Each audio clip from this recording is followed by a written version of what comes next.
안녕하세요. 저는 올해 30대 후반인 여자입니다. 여기에서 들려오는 사연들을 들어보면서 세상에는 정말 많은 일들이 일어나는 것 같은데요. 저도 여러분들 못지않게 얼마 전 집안에 충격적인 일이 일어났습니다. 다들 저의 이야기를 들으시면 분명 기겁을 하실 거예요. 그 사건으로 인해 제 인생을 송두리째 바뀌었으니 말이죠. 저는 어릴 때부터 혼자 자랐어요. 부모님은 제가 갓난아기일 때 돌아가셨고 저는 자연스레 보육원에 맡겨졌죠. 친척들이 많았지만 전부 다 저를 돌보기 싫어하셨고 저희 부모님 사망보험금까지 다 가져가시고 저는 100만 원과 제 짐들만 가지고 보육원에 들어갔어요. 어렸을 때는 낯도 많이 가려서 적응하기 힘들었습니다. 그런데 보육원 원장님께서 저에게 워낙 잘해주셔서 오랫동안 잘 지낼 수 있었던 것 같아요.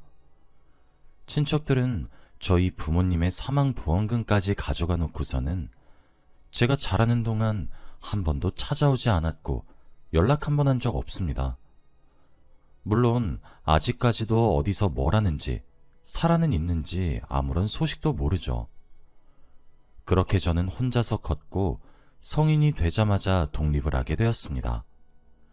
세상은 제가 부모가 없는 아이라고만 생각을 하더라고요. 제가 아무리 노력하고 열심히 살아봐도 부모님 없이 자랐다고 하면 전부 다 눈빛이 변했습니다. 제가 조금이라도 실수를 하면 얘는 엄마 아빠가 없어서 이래 라고 하면서 손가락질을 했죠. 그러다 보니 사람들과 거리를 두게 되고 새로운 사람을 만나는 게 힘들더라고요. 그런데 그때 저에게 온 사람이 바로 남편입니다. 남편은 다른 사람들과는 다르게 편견이 없었어요. 제가 어떻게 자라왔고 부모가 있든 없든 저를 사람 그 자체로 봐준 사람이었죠. 물론 처음에는 저도 남편을 경계하고 의심했습니다. 제가 물러서도 남편은 저에게 끊임없이 다가왔고 10번 찍어도 안 넘어가는 나무는 없다는 말이 사실인지 저는 결국 남편에게 넘어갔습니다. 남편은 대학생이었고 저는 직장인이었지만 서로를 잘 이해해줬고 연애도 오랜 기간 함께 했어요. 제가 세상에게 상처도 많이 받고 기가 죽어 있었는데 남편은 저와 정반대였습니다. 걱정이 하나도 없었고 모든 일에 천진난만했죠. 사람들은 그걸 보고 철이 없다고는 하지만 저는 남편과 있으면 제가 그 순간만큼은 모든 걱정거리가 사라지는 느낌이어서 오히려 좋았어요. 가끔씩 답답할 때도 있지만 그 남자의 순수함이 오히려 저에게 긍정적인 영향을 미칠 때가 더 많아서 저도 그 남자와 결혼을 하기로 결심했습니다. 남편도 저와 동감이었고 남편이 취업을 하자마자 저희는 결혼을 하기로 약속했어요. 결혼을 허락받으러 남편의 집으로 찾아갔습니다. 가는 내내 혹시 반대를 하시면 어쩌나 싶어 걱정을 잔뜩 했죠. 남편의 아버지는 교사라고 했습니다. 그래서 가부장적인 면이 있을 거라고 생각했죠. 저는 남편네 집으로 가서 인사를 드렸어요. 그런데 인사를 받아주시는 두 분의 모습만 봐도 한눈에 알 수 있었어요. 바로 결혼을 반대하는 사람은 남편의 아버지가 아니라 남편의 어머니라는 사실을 말이죠. 남편의 어머니는 팔짱을 끼시고 제 인사를 받아주지도 않으셨어요. 그런데 남편의 아버지께서는 살갑게 웃으시면서 저를 자리로 안내해 주셨죠. 남편의 아버지께서는 인상이 너무 좋으셨고 미소를 보고 있으면 저도 덩달아 기분이 좋아지는 느낌이었습니다.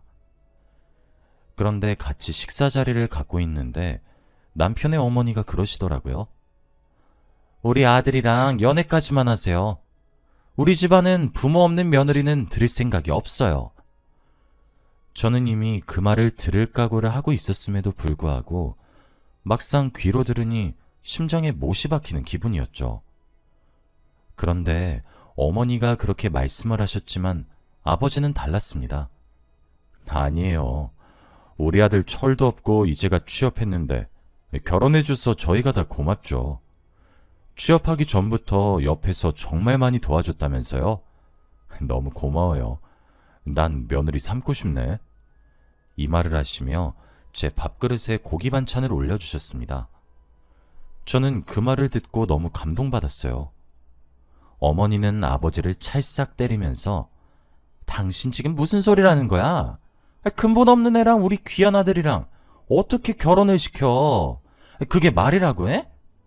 라고 했고 시아버지는 조용히 하라고 으름장을 놓으셨죠. 그 상황에서 남편이 분위기를 풀었고 식사 자리는 잘 마무리했습니다. 저희는 그 뒤로 어머니한테 엄청 매달렸어요. 매번 마지막 기회라고 생각하며 어머니한테 맨날 연락을 드리고 선물도 사드렸죠. 어머니는 그만하라고 마음 돌릴 생각 없다고 하셨지만 저희는 결국 결혼에 성공했습니다. 그래도 다행히 제가 어릴 때부터 모아둔 돈도 꽤 있었고 벌이도 나름 괜찮았기에 설득을 할 수 있었죠. 저희는 어머니의 취향에 맞는 결혼식을 올렸고 분가를 하게 되었습니다. 시어머니는 결혼을 함과 동시에 아이를 강요하셨어요. 당장 임신 준비를 하라고 하셨죠. 솔직히 저는 그때 20대 중후반이었고 아직은 남편과 신혼을 더 즐기고 싶었습니다. 적어도 1년은 더 있다가 낳고 싶었지만 시어머니는 당장 손주를 보고 싶다고 했고 며느리로 인정을 받으려면 무조건 아들을 낳아야 한다고 했죠. 그 말을 듣고 심장이 철컥 내려앉더라고요. 결혼하기 전 말로만 듣던 아들 하는 집안이었습니다. 그런데 그때 옆에 계시던 시아버지가 나무라셨어요. 결혼한 지 얼마 안 된 부부한테 벌써 임신이야? 임신 너희 하고 싶을 때. 그리고 아들, 딸 상관없으니까 며느리 닮은 아이만 낳아라. 이 말을 하셨는데 그 순간 얼마나 감동을 받았는지 몰라요. 항상 이렇게 저의 방패가 되어주는 시아버지께 너무 감사했습니다. 그런데 옆에 있던 남편은 눈치 없이 저에게 여보, 근데 난 아이 빨리 낳는 것도 좋은 것 같아. 나도 아들이면 좋겠다. 라고 하며 얼른 아이를 갖자고 보챘죠. 집에서 저와 대화가 잘 통하는 사람은 시아버지였습니다. 그런데 제가 시아버지한테 제일 감동을 받은 적이 있어요. 지금 생각해봐도 눈물이 앞을 가립니다. 바로 제 생일날이었어요. 남편도 제 생일을 기억 못하고 있었는데 아침 일찍 누군가 집을 찾아왔습니다. 바로 시아버지였어요. 갑자기 무슨 일로 오셨지 싶었는데 손에는 보온병이 들어있었고 저를 보시자마자 며느라 생일 축하한다 라고 하시는 게 아니겠나요? 저는 정말 놀랐고 제 생일을 알고 계신 줄도 몰랐습니다. 그런데 안방에서 남편은 눈을 비비면서 나오며 뭐야, 당신 생일이었어? 라고 했죠. 시아버지는 자신이 직접 끓인 미역국을 그릇에 담아주셨죠. 그리고 한 숟가락을 뜨는데 저도 모르게 눈물이 나왔습니다. 태어나서 한 번도 누가 끓여준 생일 미역국을 먹어본 적이 없거든요. 그래서 그 미역국을 먹는데 너무 아까웠습니다. 저도 모르게 감동을 받아 눈물을 뚝뚝 흘리고 있는데 옆에 있는 남편은 뭐야, 당신 왜 울어? 아버지가 만든 미역국 맛이 없어? 라며 눈치 없는 말을 해댔죠. 그런데 시아버지는 제가 우는 이유를 아는 듯 하셨고 말없이 등을 토닥여 주셨습니다. 시아버지가 끓여주신 미역국은 제가 평생 동안 받은 최고의 선물이었어요. 이 일 말고도 시아버지와 저의 일화가 많습니다. 대화도 잘 통하고 같이 있으면 시간 가는 줄 몰라서 자주 놀러 다녀요. 밥도 먹으러 다니고 쇼핑도 가고 하면서 말이죠. 시아버지와 더 친하게 지낼수록 저는 효도를 하고 싶은 마음이 간절했습니다. 제가 받은 만큼 다 줄 수는 없겠지만 그래도 어떻게든 효도를 하고 싶었어요. 시아버지로 인해 결혼을 정말 잘했다고 생각을 했어요. 그런데 이렇게 행복한 날들은 왜 오래가지 못하는 걸까요? 드디어 제 인생에서 꽃길이 펼쳐진 줄 알았는데 충격적인 소식이 들려왔습니다. 바로 시아버지가 교통사고를 당하셨단 거였죠. 저는 신발도 제대로 신지 않고 급하게 응급실로 갔고 시아버지는 수술 중이셨습니다. 간호사의 말에 따르면 새벽에 횡단보도를 건너던 시아버지를 어떤 차가 치고 도주했대요. 바로 뺑소니였습니다. 시아버지는 해가 뜰 때까지 수술을 하셨죠. 그런데 시아버지 수술이 끝날 때까지 시어머니는 나타나지 않았습니다. 아무리 연락을 해도 받지 않으셨죠. 대체 어디서 뭘 하고 계신지 저와 남편은 알 수 없었고 묵묵히 수술이 잘 끝나기만을 빌었습니다. 그렇게 몇 시간의 대수술이 끝나고 의사 선생님께서 나오셨어요. 그런데 표정이 좋지 않았습니다. 저는 무언가 잘못되었다는 느낌을 받았고 의사 선생님께서는 시아버지가 하반신 마비가 올 거라고 말씀하셨어요. 그 말을 듣고 다리에 힘이 풀려 주저앉아 버렸습니다. 정말 눈물이 났어요. 며칠 전까지만 해도 같이 백화점도 걸어 다녔는데 하루아침에 하반신 마비라뇨? 하늘이 무너지는 것 같았고 그 뺑소니범에게 화가 미친 듯이 났습니다. 경찰은 수사를 하고 있다는 말만 했고 범인은 아직 찾지 못했죠. 그런데 시아버지가 일어나시기 전에 남편이 저에게 부탁 한 가지를 했습니다. 바로 시아버지의 병간호를 제가 해달라고 말이죠. 자신은 집안의 가장으로서 돈을 벌어야 할 것 같다고 했습니다. 솔직히 제가 남편보다 수입이 많고 안정적이지만 남편의 말을 따르기로 했어요. 제가 시아버지의 병간호를 하고 싶기도 했습니다. 남편의 말을 따르기로 했죠. 시아버지는 마취에서 깨고 하반신이 움직이지 않는 자신을 보시고 펑펑 우셨습니다. 저도 옆에서 그 모습을 지켜보는데 가슴이 찢어지는 것 같았죠. 시아버지 옆에서 저도 남몰래 매일 밤 눈물을 훔쳤습니다. 제가 며칠간 계속 시아버지 대소변을 받아내고 식사도 차려드리면서 병간호를 정성스레 했어요. 그런데 제가 이렇게 하는 동안 시어머니는 한 번도 병실에 오신 적이 없습니다. 남편도 시어머니가 어디서 뭘 하는지 전혀 모른다고 했죠. 그런데 충격적인 상황을 보고 말았습니다. 시아버지 물건을 가지러 가기 위해 낮에 시댁에 들렀어요. 그런데 그 집에 시어머니가 계셨습니다. 바로 다른 남자와 함께 말이죠. 시어머니는 소파에서 다른 남자와 애정행각을 벌이고 있었고 그 모습을 저에게 들켰습니다. 지금 시아버지는 병실에서 하루하루 힘들게 살고 계시는데 아내이신 시어머니는 다른 남자와 불륜을 저지르고 있으니 화가 나더라고요. 저는 그 모습을 보고 처음으로 시어머니에게 소리를 질렀습니다. 어머니, 제정신이세요? 지금 아버님 저렇게 하반신 못 쓰시는데 이렇게 다른 남자랑 히히덕거리는 게 이게 정상이에요? 라고 하니 시어머니는 오히려 뻔뻔하게 나왔습니다. 이미 그 사람은 죽은 거나 마찬가지야. 너도 얼른 그 사람한테서 청대. 그리고 내가 그 사람 사망보험금 좀 쥐어줄 테니까 그만 버리라고. 그 말을 듣고 온몸에 소름이 끼쳤습니다. 시어머니는 제가 알던 것보다 훨씬 더 독하고 무서운 사람이었죠. 말문이 턱 막혀서 아무 말도 나오지 않았습니다. 시어머니와 그 남자는 옷을 주섬주섬 입고 집을 박차고 나갔고 저는 어리 빠진 채로 시아버지의 짐을 챙겼죠. 그리고 저는 시아버지의 병간호를 더 열심히 했습니다. 집에서 그런 장면을 봤다고 시아버지에게 말씀은 드리지 않았고요. 그런데 얼마 후 변호사가 찾아왔습니다.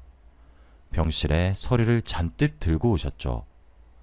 저는 처음 본 사람이었는데 시아버지는 알고 지낸 사람 같더라고요. 둘이 무슨 사이인가 봤더니 바로 형제였습니다. 시아버지의 친남동생이죠.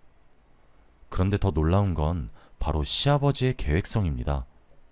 이미 시어머니가 다른 남자를 만나고 계신다는 건 알고 있었고 얼마 전 시아버지의 모든 명의를 시어머니로 바꾼 사실까지도 알고 있었기에 이혼 소송을 승소하려고 남동생분과 준비를 하고 있었죠. 시아버지의 철저함을 보고 정말 놀랐습니다. 다행히도 시어머니가 정보를 워낙 흘리고 다니셔서 시아버지에게 유리하게 흘러갔죠. 시아버지는 저에게 걱정하지 말라고 하셨습니다. 그리고 재활치료도 잘 받으셔서 이제 휠체어를 끌고 다닐 수 있게 되었어요. 퇴원이 가능한 상태가 되었죠. 그런데 퇴원 날 형사가 찾아왔습니다. 바로 뺑소니범을 찾았다고 말이죠. 그런데 형사가 말한 사람은 바로 시어머니였습니다. 어떻게 이런 일이 생길 수 있나요? 시아버지를 쳤던 차를 운전한 사람은 시어머니의 남자친구분이었고 조수석에는 시어머니가 타고 있었대요. 시아버지는 시어머니가 못된 사람이라고는 생각했지만 이렇게 남편을 죽이려고까지 할 줄은 몰랐다고 합니다. 정말 충격을 많이 받으셨어요. 저도 그 모습을 옆에서 보는데 얼마나 억장이 무너졌는지 모릅니다. 시아버지는 눈물을 흘리시며 말을 하셨죠. 대체 돈이 뭐길래 사람까지 죽이려고 하냐?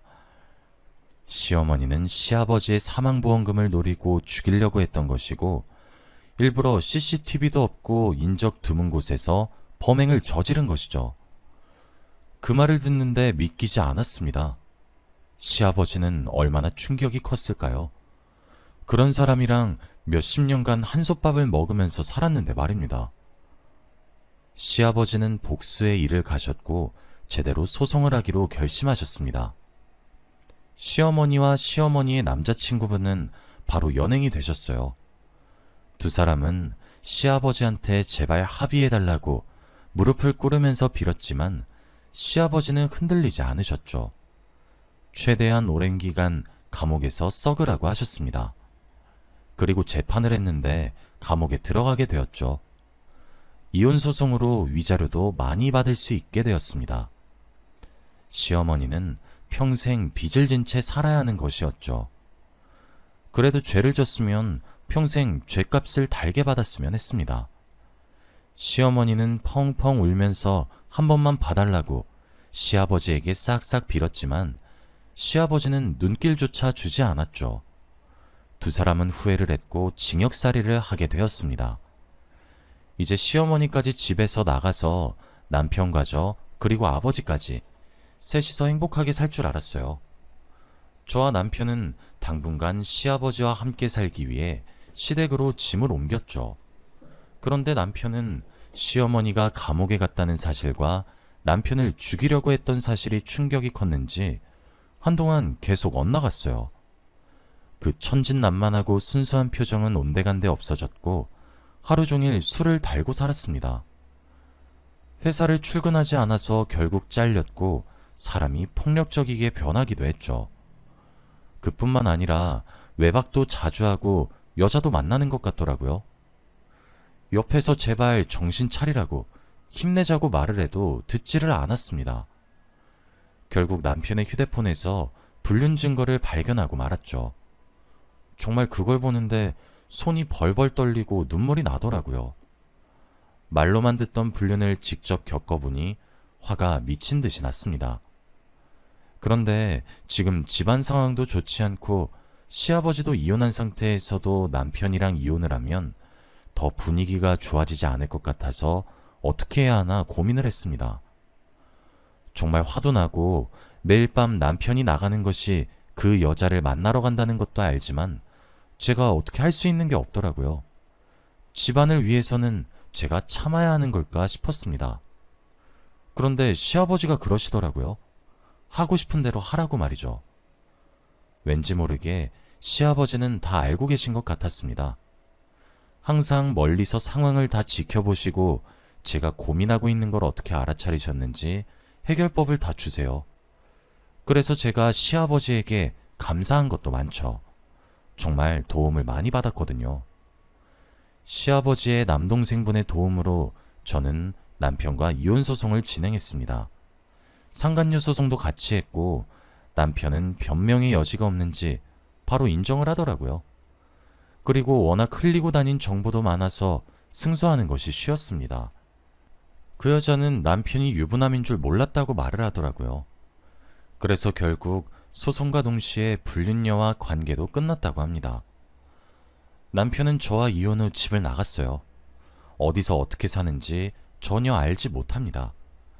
그래서 시댁에는 저와 시아버지만 살고 있죠. 그런데 정말 편안하고 행복합니다. 시아버지는 정말 저를 친딸처럼 여겨주세요. 그래서 나이 30이 넘어서 아버지가 생긴 기분을 처음 느껴봅니다. 남편은 시아버지에게 연락도 하지 않고 시아버지의 연락을 받지도 않아요. 지금은 전 남편이지만 그 사람이 워낙 철이 없어서 어떻게 살고 있을지는 궁금하지만 그래도 제가 먼저 연락을 하지 않으려고 해요. 시아버지는 이제 휠체어를 워낙에 잘 타셔서 제 도움이 없어도 혼자서 척척 잘하세요. 저는 시아버지에게 효도를 하기 위해 모아놨던 돈들을 전부 시아버지에게 쓸 계획입니다. 지금 몇 년째 시아버지와 살고 있는데 정말 편하네요. 이제 저의 인생이 행복해지나 싶습니다. 다들 저의 이야기를 들으시고 깜짝 놀라셨죠? 저도 이렇게 글로 쓰고 나니까 저희 집안에서 일어난 일이 보통 일이 아닌 것 같습니다. 저 같은 일 겪지 않으셨으면 좋겠어요. 그리고 배우자도 잘 만나시길 바랍니다.